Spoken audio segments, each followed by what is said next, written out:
चलिए आगे इसमें। और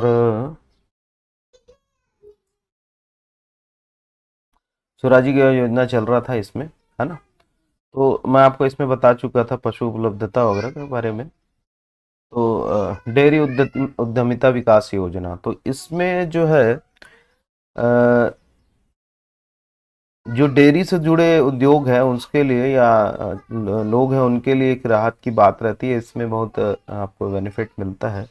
जैसे दो रुपये तहत दो दुधारू पशुओं की इकाई लागत राशि रुपए 1.4 लाख, मतलब 1,40,000 रुपए के लगभग सामान्य हितग्राहियों को, और 50% तथा ST SC जो है उनको 66.6% का अनुदान मिलता है इसमें, है ना।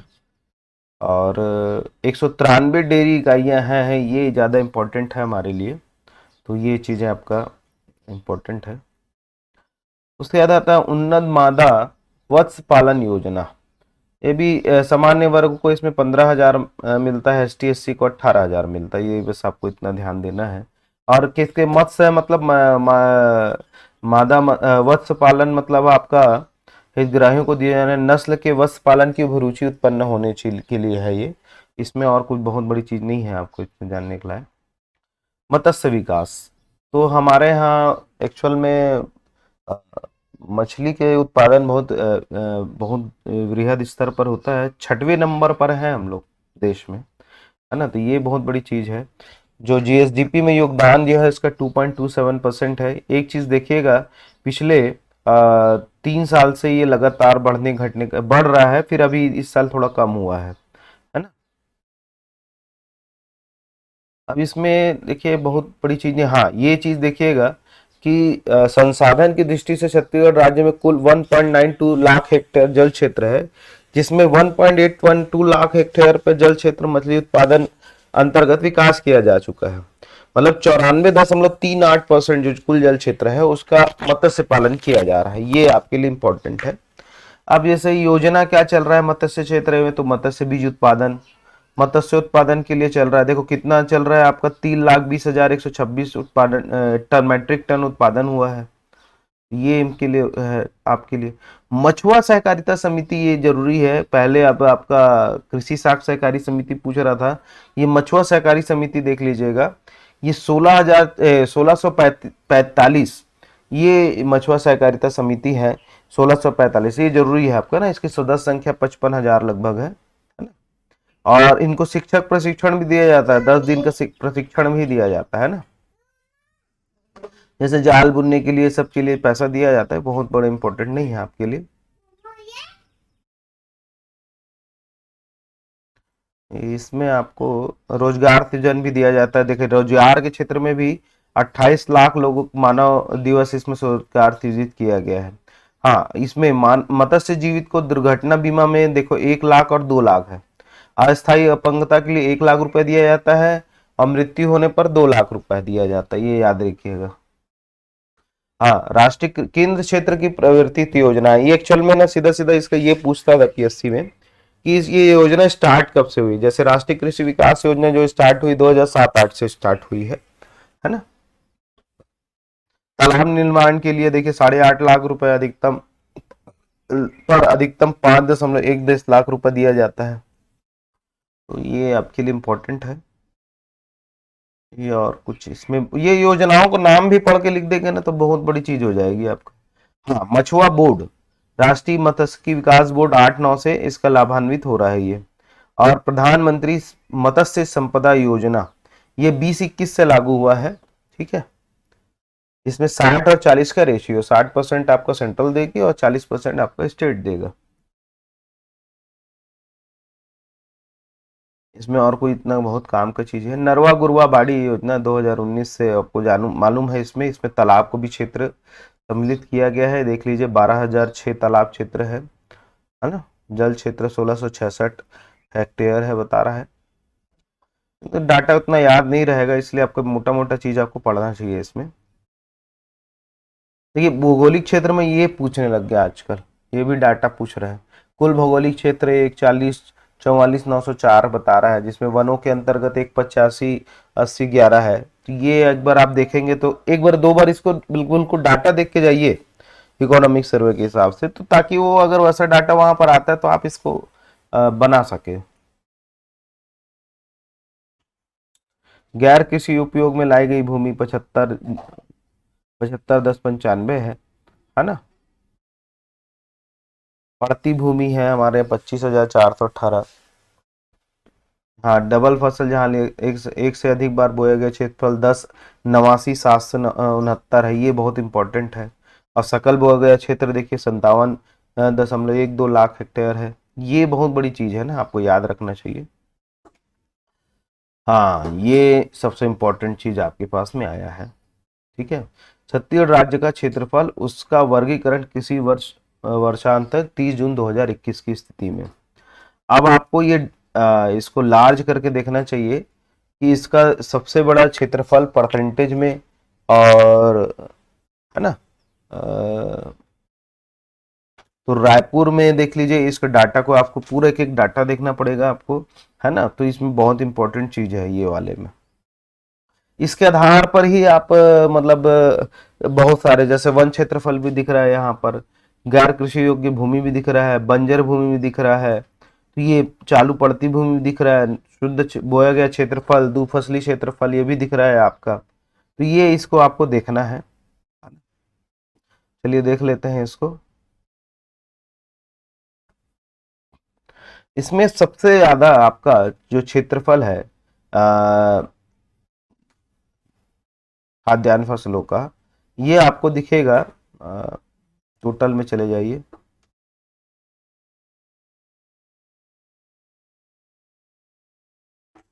है ना, टोटल में चले जाइए। इसमें देखिएगा आप, आ, सबसे ज्यादा हमारे यहाँ जो फसल उत्पादन होता है, ये बोया जाता है, 5,43,159 आपका राजनांदगांव दिख रहा है ना। और ये एक ज्यादा है। उसके बाद आप देखिए,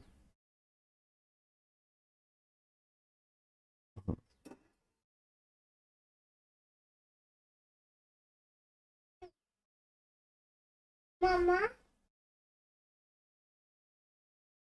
2,90,000 जांजगीर चांपा है ना। सेकंड नंबर पर आप देखिए तीन महासमुंद का देखेंगे आप 2,99 है, और बेमेतरा का देखेंगे 3,95 है। थोड़ा ध्यान से देखिएगा, तो इसके तरीके से देखिएगा तो सबसे ज्यादा है राजनांदगांव में, सेकंड नंबर पे आपका बेमेतरा है, थर्ड नंबर पर महासमुंद। तो ये आपका ओवरऑल है, मतलब क्षेत्रफल की दृष्टि से। और सबसे कम में देखिए जाएगा तो आप देख लीजिए, सबसे कम निकालना तो आसान है, जो सबसे कम दिख रहा होगा, दंतेवाड़ा 89,000 दिख रहा है, बीजापुर 76,000 के लगभग दिख रहा है, और गौरा पेंड्रा मरवाही सबसे कम दिख रहा है 69। और आपको कहीं कम दिख रहा है क्या? इससे नहीं। तो ये 69 गौरा पेंड्रा मरवाही हो गया। उसके ऊपर अगर अगर वो डाटा नहीं है आपके पास में, तो आपका ये लिया जाएगा, आपका बीजापुर को लिया जाएगा, है ना। तो ये इंपॉर्टेंट है आपके लिए। अब आ जाइए इसमें द्विफसली क्षेत्रफल।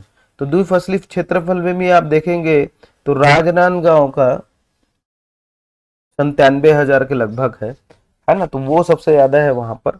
और सबसे कम आपको बीजापुर में दिखेगा 74। तो ये आपके लिए इंपॉर्टेंट है। ठीक है। अब देखिए शुद्ध बोया गया क्षेत्रफल, ये अच्छा दिख रहा है यहाँ पर, ये ज्यादा बेटर स्थिति में आया है। तो शुद्ध बोया गया क्षेत्रफल देखिए यहाँ पर 2020-21 में आप देखिए सीधा सीधा राजनांदगांव 368 दिख रहा है आपको, है ना। और जांजगीर चांपा क्या दिख रहा है? 261 दिख रहा है आपका, है ना। तो यहाँ राजनांदगांव में सबसे ज्यादा होगा, और कोई तो बड़ा नहीं होगा। और सबसे कम तो आप देख लीजिए, आपका गौरा पेरा मेंड्रा मरवाही है, गौरेला पेंड्रा मरवाही है। उसके बाद आपका बीजापुर, फिर सुकमा, नारायणपुर, ये सब आएगा। ये टेबल है, इसको बार बार आप देखिए। ठीक। धान देखिए उत्पादन में देख लीजिए, है ना। अब आपका फसलों में अनाज में जो बोल रहा है, धान सबसे ज्यादा होता है, फिर हमारे यहाँ गेहूं होता है, फिर मक्का होता है, फिर क्या हो रहा है आपका सीक्वेंस इसका बिल्कुल याद रख लीजिए, धान, गेहूं, मक्का, और उसके बाद है आपका कोदो कुटकी, चौथे नंबर पे कोदो कुटकी, फिर आपका छोटे अनाज आएंगे, फिर आपका आएगा ज्वार, फिर जौ। जौ सबसे कम है, धान सबसे ज्यादा है, सेकंड नंबर पर आपका गेहूं है, थर्ड पे मक्का है। मक्का आप सेकंड पहले था और वो थर्ड पे आ गया। दालों में देख लीजिए, चना हमारे यहाँ सबसे ज्यादा होता है 314। फिर उसके बाद होता है उड़द, सॉरी लाख होता है, तिवड़ा जिसको बोलते हैं। फिर होता है हमारे यहाँ उड़द होता है, फिर होता है तुअर, फिर होता है आपका कुल्थी, फिर होता है मूंग। मूंग सबसे कम है, और आपका क्या बोलते हैं चना ज्यादा है। चना के बाद सेकंड नंबर पे लाख और तिवड़ा है, ये याद रखिएगा ना। सबसे कम क्या होता है आपका मूंग मोठ। तिलहन फसलों में देखिए सबसे ज्यादा हमारे यहाँ क्या हो रहा है, देख लीजिए सोयाबीन। सबसे ज्यादा हमारे यहाँ क्या हो रहा है आज के डेट में, सोयाबीन। ये बहुत इंपॉर्टेंट चीज है। सेकंड नंबर पर राइस, सर तो ये पूरा पलट गया जी, पहले मूंगफली था, पहले अभी सोयाबीन आ गया है। फिर आपका क्या बोला जा रहा है आपका, ये क्षेत्रफल के अंतर्गत है ना, आपको ये इंपॉर्टेंट है, आपका क्षेत्रफल है आपका भाई, उत्पादन नहीं है ये। सबसे ज्यादा क्षेत्रफल है आपका सोयाबीन का, सेकंड नंबर पर राइस सरसों है, थर्ड पर रामतिल, और फोर्थ पर मूंगफली। एक बार और देख लीजिए इसको। अब आ जाता है उत्पादन, तो देख लीजिए सबसे ज्यादा धान का उत्पादन होता है। अच्छा, ये एक मिस्टेक हो गई है इसमें। तो ये जो मैं आपको ऊपर बता रहा था वो क्षेत्रफल के हिसाब से था। क्षेत्रफल में हमारे यहाँ सबसे ज्यादा धान होता है, फिर सेकंड नंबर पे आपका गेहूं, और थर्ड पे मक्का। ये क्षेत्रफल की दृष्टि से है ना। और सबसे कम जो जो बोया जाता है जौ। दाल में भी वही आपका चना सबसे ज्यादा है, सेकंड नंबर पर आपका आप उड़द दाल है, वही थर्ड पर आपका सॉरी चना है, सेकंड नंबर पर लाख है, थर्ड पर आपका उड़द है, और फोर्थ पर आपका तुअर है। सबसे कम आएगा जो आपका मूंग मोठ है। ठीक है। और तिलहन में सबसे ज्यादा जो बोया जाता है वो क्षेत्रफल है उसका सोयाबीन का है ना। और सबसे कम है इसमें अलसी का। ठीक। इसमें आप सीक्वेंस देखें, सोयाबीन के बाद राई सरसों, फिर आपका राम तिल, फिर मूंगफली। तो ये आपका तिलहन का क्षेत्रफल का है। अब उत्पादन में आ जाते हैं, उत्पादन में आ जाते हैं अनाज। अनाज में देखना है आपको, सबसे ज्यादा उत्पादन धान का होता है, फिर मक्का आता है, फिर गेहूं आता है ना। उससे सबसे कम होता है हमारे यहाँ ज्वार, ए सॉरी जौ। सबसे ज्यादा धान होता है, फिर मक्का, फिर गेहूं, फिर सबसे कम होता है जौ। ठीक है, ये याद रखिएगा। दाल में सबसे दालों में सबसे ज्यादा उत्पादन होता है चना, फिर होता है आपका लाख तिवड़ा, फिर होता है आपका उड़द, फिर तुअर, और सबसे कम होता है आपका मूंगमोट। सबसे कम होता है मूंगमोट, ये याद रखिएगा। गन्ना को दालों के अंतर्गत लिया गया, ऊपर वो लगाएगा।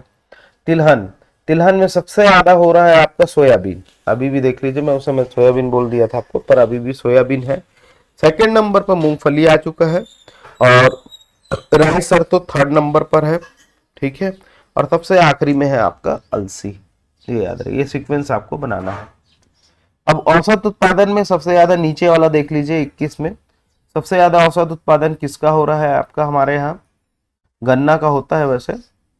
गन्ना का देखिए 5209 है। और आपको दो चीजों को याद रखना चाहिए, धान का, धान का आपका 3197 है, और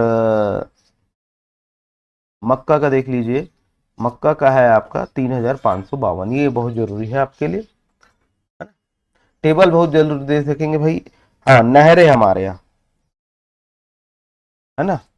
तो 1999 2000 में तो 10 लाख के लगभग हमारे हेक्टेयर सिंचित था, 10 लाख 7 हजार, सॉरी 10 लाख, हाँ हेक्टेयर के लगभग था। अब देखिए तो अब हमारे यहाँ सीधा सीधा हो गया 2021 में 15 के लगभग, 15,98,994, 994 है ना, 954। तो ये चीज आपको देखना है। हाँ, अब आता है आपका सिंचित क्षेत्र। तो देखिए यहाँ पर नीरा क्षेत्र भी दिया हुआ है, और आपका टोटल में, तो टोटल में आप देखिए सबसे ज्यादा आपको दिखेगा 84%। 84% आपको दिख रहा है कोरबा।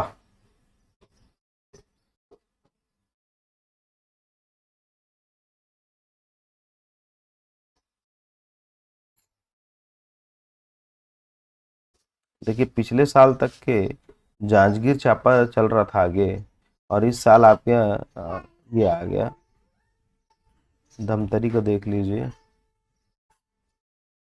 धमतरी 76% है।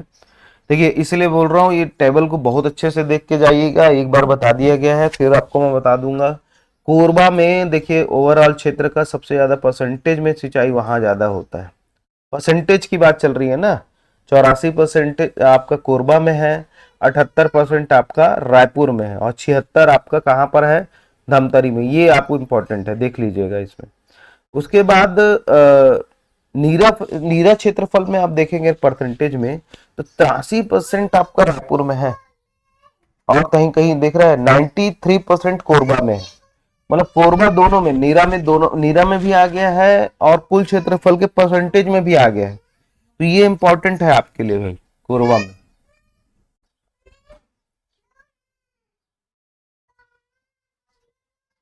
ठीक है। अब देखते हैं यहाँ पर क्षेत्रफल की दृष्टि से देख लीजिए, तो बेमेतरा देखिए 1 लाख के लगभग दिख रहा है, है ना।